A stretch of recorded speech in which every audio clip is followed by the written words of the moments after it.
최근에 국민 여론을 보면 윤석열 대통령에 대한 지지율이 20% 이하로 떨어졌거든요. 예. 근데 어제 이제 그 조금 약간 비상계엄 이 해프닝이 벌어지면서 저는 아마 국민들의 어떤 심리적 예. 어떤 탄핵 상태에 이르지 않았을까 하는 이런 생각도 좀 들거든요. 그래서 이제 어떤 탄핵 여론이 굉장히 높아지고 있는 상황이기 때문에 아마 국민의힘 의원들도 결국은 아마 그런 부분에 있어서 굉장히 고려하게 되지 않을까 이렇게 보입니다. 특히 어제 그 계엄 해제 찬성한 우리 친한계 의원 18분이 계신데 18명. 계엄 해제를 요구하게 된 게 결국 이게 유연적이라는 거거든요. 예. 불법적이라는 거거든요. 어. 그러니까 유연적이고 불법적인 계엄 해제를 한 부분이 계엄 해제를 하라고 요구한 부분이기 때문에 요 계엄 해제 요건하고 탄핵 요건이 같이 저는 일맥상통하는 부분이 있다고 보이거든요. 예. 저는 개인적으로 6명이 결정하는 건 무리다라고 생각을 합니다. 예. 이 세 가지 이유가 있는데요. 첫 번째로는 헌법재판소에서 원래 이제 그 이진숙 방통위원장과 관련된 그 가처분 사건에서 이 헌법재판소법 21조 3 1항과 관련된 어떤 집행정지, 예. 이 배제를 하면서 심리에 대한 부분만 얘기했습니다. 예. 다시 말하자면 결정에 대해서도 그런 예외를 적용하겠다는 얘기를 안 했거든요. 예. 우선 저 헌법을 공부하신 학자로서 이번 계엄 선포 사태 그리고 뭐 해제까지 바로 이어지고 뭐 10시간 만에 또 해제됐어요. 이 상황 어떻게 지금 평가하고 계십니까? 뭐 일단은 이제 비상계엄이라고 하는 것이 이렇게 가볍게 선포된다는 것에 깜짝 놀랐고, 예. 그리고 이제 두 번째로는 이제 대통령께서 이제 담화에서 얘기한 이거 가지고 비상계엄 요건을 충족하기가 어려울 텐데 예. 대통령께서도 법률가시고 주변에 이제 법률가 참모들도 많이 있는데 왜 이런 시기에 비상계엄 선포를 하셨을까? 예. 그리고 세 번째로는 이 상황에 있어서는 이제 헌법상 국회의 계엄 해제 요구권이 인정되고 있고 야당이 과반 의석을 차지하고 있는 이런 상황에서 계엄 해제 요구권이 통과될 게 너무나도 분명한데 예. 왜 이 상황에서 이런 식으로 계엄 선포를 하셨을까? 예. 이런 부분들이 매우 의아했는데 예. 지금까지도 아직 풀리지 않고 있습니다. 그렇다면은 약간 무리한 상황으로 보이지만 명확하게 아직은 설명이 안 되는 것다. 이렇게 이해하고 계신 겁니까? 아니, 지금 일단 처음에는 어떤 식으로 생각을 했느냐면 예. 이제 이런 상황에서 그 이유만으로 계엄 선포를 한다는 것은 역풍이 훨씬 더 클 건데 예. 그렇다면 국민들에게 이제 설명하지 못한 어떤 북한의 급변 사태라든지 어떤 전쟁 위협이라든지 이 국민의 혼란을 막기 위해서 말은 못했지만 그런 것이 있었던 것은 아닌가 이런 생각을 했었거든요. 예. 그런데 이제 지금까지 보면은 그런 것도 아닌 것 같고 예. 그러다 보니까 그렇다면 그런 상황에서 도대체 왜 계엄 선포를 하고 또 그걸 이제 국회에서 뻔히 예상되는 대로 해제 요구를 하니까 또 금방 해제를 하고 이럴 거면 왜 하셨나 이런 의문이 해결이 안 되고 있는 거죠. 지금 오늘 여기 스튜디오에 나와 계신 패널 분들하고도 잠시 전에 그 얘기를 좀 했는데요. 계엄 선포 뒤에 이제 포고령이 나왔거든요. 근데 그 이해합니다. 포고령에 정치 활동을 제한하는 부분이 들어가 있었습니다. 예, 제1조죠. 예, 이걸 어떻게 좀 봐야 될까요? 지금 그 부분은 뭐 명확하게 위헌이다라고 생각합니다. 예. 지금 이제 과거 유신 시절의 비상계엄 같은 것들이 오남용되고 그랬지 않습니까? 예. 그리고 그런 문제들을 이제 막기 위해서 오히려 이제 제5공화국 헌법부터도 국회가 이걸 통제할 수 있도록 예. 하자라고 해가지고서 이제 계엄 해제 요구권을 명시했었거든요. 예. 그리고 그게 이제 현행헌법까지 계속 이어지고 있는 거고. 그리고 여기서 이제 주목해야 될 부분은 결국 그런 식으로 국회가 통제 기능을 하기 위해서는 국회가 무력화되면 안 되지 않습니까? 예.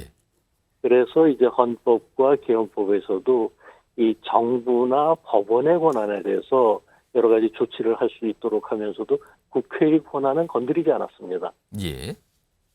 그런데 이런 헌법 개정의 취지에도 반하고 명문의 규정에도 반해서 국회에 대해 가지고 이제 여러 가지 제한을 과하는 그런 개헌 포고령이라면 이건 상위 규범이 개헌법에도 위배되고 헌법에도 위배되는 예. 그런 것이라고 봐야죠.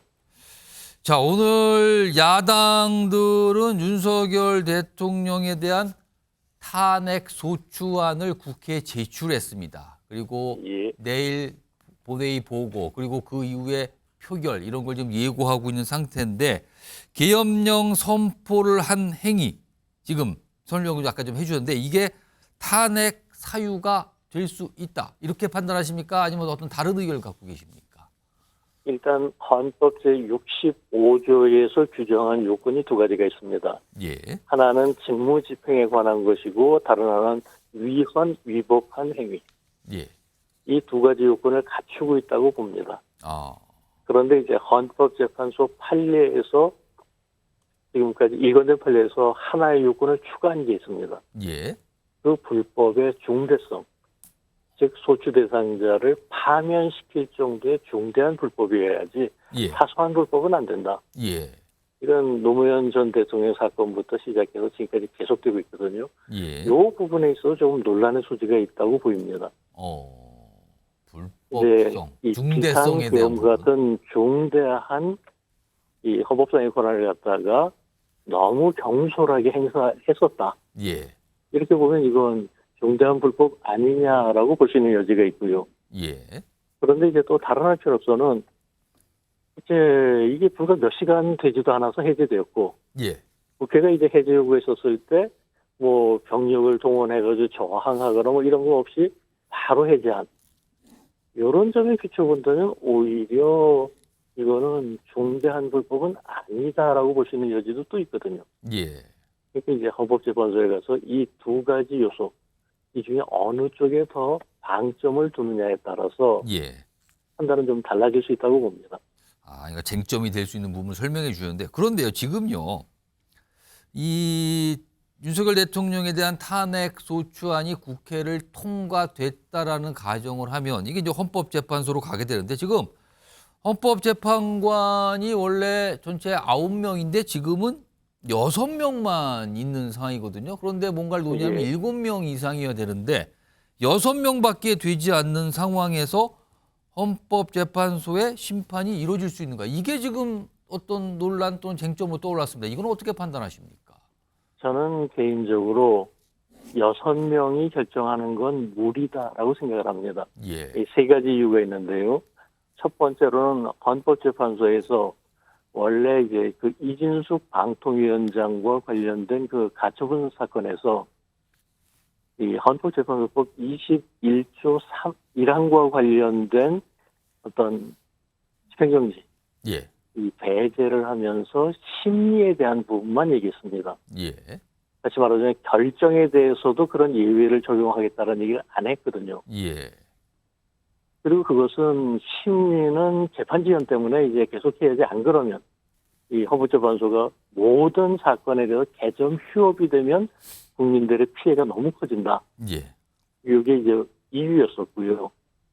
그런데 이제 결정은 그렇게 하지 않았다. 이게 첫 번째 이유고 두 번째로는 그것과 맞물려서 9명 중에서 6명이 어떤 탄핵 결정이나 이런 것을 하는 것하고 예, 6명 중에 6명이 결정하는 건 차이가 크거든요. 예, 다시 말하자면은 한 명만 반대해도 무조건 기각되는 경우하고 예, 이제 9명이라면 뭐 한두 명, 3명까지 반대해도 6명 찬성으로 탄핵이 인용될 수도 있는 이런 상황이 되는 거거든요. 예, 이 차이가 너무 크다.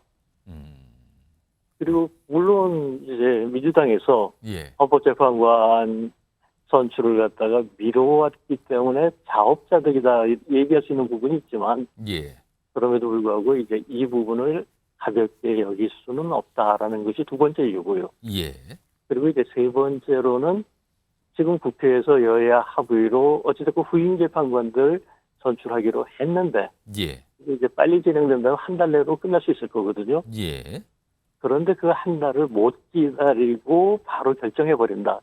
이 경우에 있어서도 이제 여러 가지 부담들이 커질 겁니다. 예, 그런 점들을 고려했었을 때 저는 헌법재판소에서 뭐 한 달 정도는 기다려봐야지 당장 뭐 어떻게 하기도 어렵고 어차피 이제 또 탄핵 소추가 되더라도 거기에 대해서 심리하는 기간이 필요할 테니까 예. 이 6명 체제에서 결정까지 갈 가능성은 높지 않다라고 봅니다. 자, 이 질문은 관련된 질문이고 이제 마지막 질문 좀 드리겠는데요. 이제 탄핵소추안이 국회를 통과한다면 예. 대통령의 직무가 정지되지 않습니까? 그렇다면 그렇죠. 국무총리가 대행을 하게 되는데요. 예. 이 대행을 맡고 있는 국무총리가 새 헌법재판관을 임명할 수 있다. 그러면 숫자를 채울 수 있다. 이런 얘기도 나오는데 이건 어떻게 좀 봐야 되는 겁니까? 지금 권한대행은 현상 유지적 권한만을 행사하도록 일반적으로 인정이 됩니다. 예. 그러면 이제 이게 현상 유지적 권한이냐 아니냐. 아, 예를 들어 가지고서 권한대행이 예. 이 장관을 갖다가 사직시키고 새로운 장관을 임명하고 이건 안 된다고 봅니다. 예.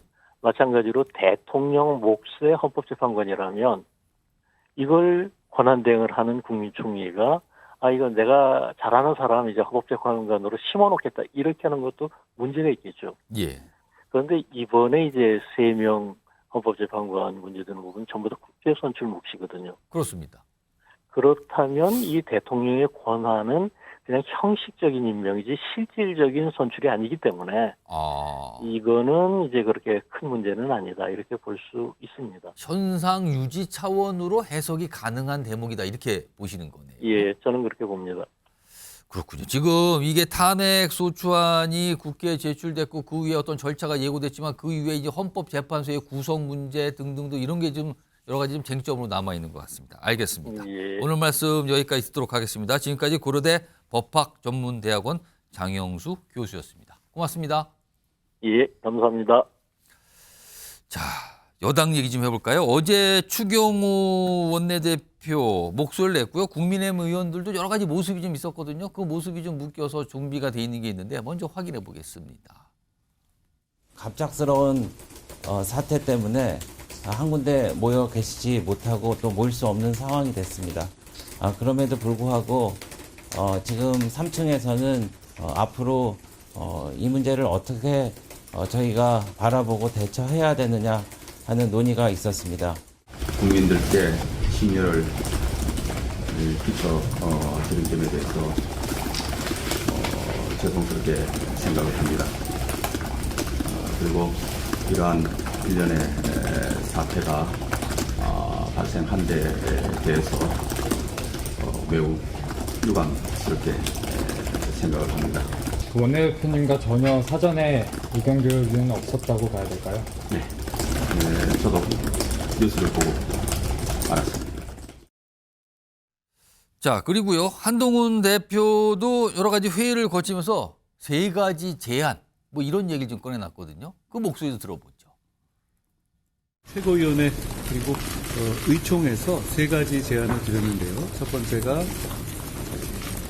내각의 총사퇴, 두 번째가 국방장관 해임 등 책임 있는 사람들에 대한 엄정한 책임 추구, 그리고 세 번째가 대통령의 탈당 요구였습니다. 의총에서 굉장히 많은 의원님들의 난상 토론이 있었는데요. 첫 번째, 두 번째 제안에 대해서는 대체로 모아졌고요. 세 번째 제안에 대해서는 여러 가지 의견들이 있어서 계속 의견을 들어보기로 우리가 의총에서는 그렇게 잠정적으로 결론을 낸 상태다. 자, 특히요. 탈당 관련해서는 한동훈 대표는 주장을 했지만 또 다른 의원들은 다른 목소리도 내고 있었다 그래요. 그 내용도 좀 확인해 보겠습니다. 한 30% 정도는 뭐 찬성을 하고 긍정적인 것 같고 나머지 70%는 반대가 많아서 상당히 좀 상황이 좀 심각하다. 대통령 탈당 얘기가 내가 지금 얘기할 거 없어요. 지금 여러 가지 얘기들이고 거의 뭐 40명 가까이 한 것 같아요. 40명. 예. 그러면 탈당에 찬성하시는 분 뭐 그걸 손들고 하진 않았기 때문에 말한 사람들 의사표현을 하신 분들 중에 팽팽했다는 점을 말씀 좀 드릴게요. 분위기가 좀 어때요? 반대가 탈당 많나요? 요구하는 분이 많으신지. 의견이 다양하게 나가고 있어요. 탄핵 얘기도 나오고 있습니다. 탄핵은 절대 안 된다. 이런. 김철영 교수님. 네. 윤석열 대통령의 탈당 부분에 대해서는 어떻게 보면 의견 일치가 안 되고 있는 것 같네요, 지금요. 일단은 그 아마 영남권 의원들을 중심으로 해서 아마 탈당은 안 된다 이렇게 추정했을 가능성이 있거든요. 예. 왜냐하면 TK나 PK 출신 의원들은 예. 박근혜 전 대통령 탄핵에 대한 트라우마가 있습니다. 예. 그렇기 때문에 어떤 대통령에 대해서 어떤 탄핵 그 일단 뭐 탈당을 하고 이런 부분이 보면 나중에 지금 당장 그런 것들 요구하시는 분들이 나중에 정치적으로 어떤 후폭을 맞을 수도 있거든요. 역사적 예. 재평가 이루어지는 과정에서 이런 게 있다고 생각하고요. 두 번째는 일단 아까 말씀드린 것처럼 국민의힘이 어쨌든 집권 여당입니다. 예. 그리고 대통령이 잘하면 잘하는 대로 또 못하면 못하는 대로 한동훈 집권당 우리 그 국민의힘 대표부터 우리 일반 당원회까지 아마 대통령의 잘못에 대해서 n분의 1의 책임을 나눠 가지는 거거든요. 그래서 일단 대통령이 탈당해 버리고 나면 국민의힘은 마치 그 잘못으로부터 벗어나는 듯한 그건 전혀 아니라고 보이거든요. 예. 저는 아마 대통령이 아마 이번에 탄핵안이 발의돼서 탄핵안이 가결될지 아니면 부결될지는 알 수는 없지만 어쨌든 탄핵안이 가결되면 가결되는 대로 거기에 대한 정치적 책임을 국민의힘 의원들 또는 국민의힘 당원들도 함께 다 나누어 짊어져야 되는 부분이 있다. 그래서 저는 지금 당장은 이 대통령의 탈당을 얘기하고 탈당이 된다 안 된다 이런 한간 논쟁을 벌이고 있는데 예. 저는 대통령의 탄핵안 발의한 탄핵안에 대해서 어떤 입장을 할 것인가 뭐 중요하다. 그렇다고 해서 저는 대통령이 뭐 탈당한다고 해서 자유롭게 뭐 탄핵안을 할 수 있고 탈당하지 않는다고 해서 탄핵안을 할 수 없고 이런 건 아니라고 보이거든요. 탄핵안에 대해서는 저는 한동훈 대표가 벌써 어제 이언적이다. 비상계엄 선포는 위헌적이다. 이거는 반법률적이라고 분명히 불법적이라고 선포를 했기 때문에 저는 어제 거기에 참여한 친한계 의원들이 계엄 해제 찬성한 의원들이 저는 다 이 탄핵안에 발의가 된 탄핵에 대해서 찬성할 가능성이 높다고 보이거든요. 예. 그렇기 때문에 저는 지금 대통령의 탈당 여부를 듣고 자꾸 갑론을박할 게 아니라 대통령에 대한 탄핵을 어떻게 할 것인지 거기에 대한 걸로 좀 논의를 하는 게 맞지 않을까 이렇게 보입니다. 오늘 뭐 언론들이 전하고 있는 기사 중에서요 국민의힘 관련해서 어제부터 오늘 상황에서 뭐 우왕좌왕이다. 뭔가 이렇게 딱 잡혀 있지 않고 우왕좌왕, 갑론을박 이런 표현 나뉘고 있는데요. 장가희 기자, 지금 강승bil 부위원님 방금 말씀하신 거 지금 헌법재판관 추천했다는 부분 지금 어떻게 된 겁니까 지금? 네, 민주당이 공석인 민주당 추천 몫이 있는데요. 예. 이 추천목 2인에 대해서 이 추천 절차에 들어가서요. 오늘 최고위원회를 열고 정계선 서울서부지방법원장 그리고 마은혁 서울서부지법 부장판사를 추천하기로 의결을 했습니다.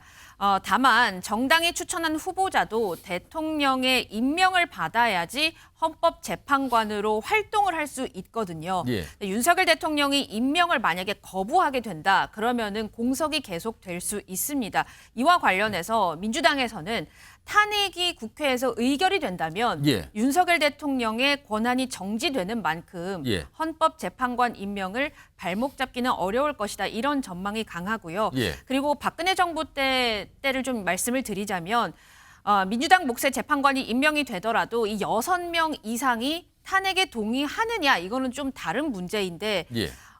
현재 지금 6명의 재판관 중 4명이 중도 보수 성향으로 알려져 있습니다. 다만 헌법에 정통한 한 법조계 인사는 재판관 개인 성향과 관계없이 탄핵이 인용될 가능성 배제할 수 없다고 하는데 왜냐하면 2017년 박근혜 전 대통령에 대한 헌재의 탄핵 결정 당시에도요. 예. 8명의 재판관 중에서 5명이 보수 성향으로 분류가 됐지만 전원 일치의 의견을 냈기 때문입니다. 김성수 변호사, 이 탄핵과 관련된 헌법재판소의 심리가 있을 텐데 최종 결론을 내기까지 보통 얼마나 걸립니까? 과거에 우리가 전례가 좀 있었는데요. 네, 과거에 전례가 있습니다. 당시에 이제 2016년 12월 9일에 이제 가결이 됐었고 예. 직후에 이제 이 절차가 진행이 됐습니다. 그리고 2017년 3월 10일에 인용이 됐거든요. 예. 그렇다 보니까 한 3개월에서 4개월 정도는 소요가 될 것이다. 이렇게 보이는 부분이 있는데 예. 여기서 쟁점이 될 수가 있는 부분이 이 당시에도 2016년 사건 당시에도 이 9명이 아닌 8명만의 이 재판관이 있다 보니까는 이 부분이 법적인 쟁점이 됐었는데 예. 이번에는 지금 6명이지 않습니까? 그럼 이 6명인 부분이 어떻게 쟁점이 될 수가 있는 것이냐면 예. 이 헌법재판소법 이제 23조 1항을 보면 재판부는 이 재판 심리에 있어서 7명 이상의 출석을 이제 통해서 사건을 심리한다라고 명시가 되어 있습니다. 그렇다 보니까 이 부분 심리 요건이 이제 충족되지 않는 것이 아니냐 이게 쟁점이 될 수가 있을 것 같습니다. 그래서 이 부분이 만약에 이제 쟁점이 된다라고 한다면 이 부분에 대한 해소 때문이라도 시간이 조금 더 소요될 여지는 있지 않나 생각이 되고 그리고 이 3개월 동안 굉장히 여러 차례 변론 기일이 이제 열렸었고 증인 신문이라든지 이런 걸 통해서 사실관계를 이제 특정하는 그 절차가 있었던 부분이 있습니다. 그래서 만약에라도 지금 이 어제 이 사태 이 부분만 가지고 일단 뭐 헌법 위배라든지 이런 부분으로 이제 소추가 된다라고 한다면 예. 그 부분에 대한 쟁점은 이제 사실관계에 대해서 뭐 명확한 부분이 많다 보니까는 시간이 오래 걸리지 않겠지만 만약에 다른 법 위반이나 이런 부분까지 포함이 된다라고 한다면 예. 그런 부분에 대한 특정을 위해서라도 시간이 조금 더 소요될 여지는 있을 것 같습니다. 앞서서 영상으로 확인했지만 한동훈 대표는 탈당 얘기를 꺼내고 있고 그와 관련해서 지금 다른 국민의힘 의원들은 또 다른 의견을 갖고 있다. 이렇게 좀 알려지는 상황이거든요. 그래서 그걸 놓고도 뭐가 일치가 안 돼가 있고 뭐가 조율이 안 되겠다 이런 얘기 나오는데 김철영 교수님 지금 탈당 부분도 의견 일치가 안 되고 있거든요. 그렇다면 이 윤석열 대통령이나 탄핵 부분 역시 이게 만만치 않은 당내 어떻게 보면 쟁점 또 다른 분열의 대상 이렇게 될 쪽으로 가는 건가요? 이거 어떻게 봐야 됩니까? 일단 뭐 제가 볼 때 발의된 탄핵안에 대해서는 아마 당론을 정할 수 없을 것 같거든요. 예. 그래서 저는 어제 한동훈 대표가 그 비상계엄이 선포되자마자 이건 위헌적이다, 불법적이라고 선언포를 했기 때문에 예. 저는 아마 그런 것들이 상당히 조금 영향을 미칠 수 있지 않을까 이렇게 보이고요. 최근에 국민 여론을 보면 윤석열 대통령에 대한 지지율이 20% 이하로 떨어졌거든요. 예. 근데 어제 이제 그 조금 약간 비상계엄 이 해프닝이 벌어지면서 저는 아마 국민들의 어떤 심리적 예. 어떤 탄핵 상태에 이르지 않았을까 하는 이런 생각도 좀 들거든요. 그래서 이제 어떤 탄핵 여론이 굉장히 높아지고 있는 상황이기 때문에 아마 국민의힘 의원들도 결국은 아마 그런 부분에 있어서를 굉장히 고려하게 되지 않을까 이렇게 보입니다. 특히 어제 그 계엄 해제 찬성한 우리 친한계 의원 18분이 계신데 18명. 계엄 해제를 요구하게 된 게 결국 이게 위헌적이라는 거거든요. 예. 불법적이라는 거거든요. 어. 그러니까 위헌적이고 불법적인 계엄 해제를 한 부분이 계엄 해제를 하라고 요구한 부분이기 때문에 요 계엄 해제 요건하고 탄핵 요건이 같이 저는 일맥상통하는 부분이 있다고 보이거든요. 예. 그래서 결국은 계엄 해제에 들어간 부분들이 저는 의원들이 이거는 계엄 해제에 대한 부분이지 탄핵과는 다르다 이렇게 얘기를 하지만 실질적으로 볼 때 그 내용은 똑같거든요. 예. 그렇기 때문에 저는 아마 탄핵안이 발의가 되고 난 이후에 아마 그 부분에 좀 더 논의가 진행되겠지만 아마 제가 볼 때는 조금 뭐 세 번째 대통령에 대한 탄핵도 조심스럽게 생기지 않을까 이렇게 좀 예상해 봅니다.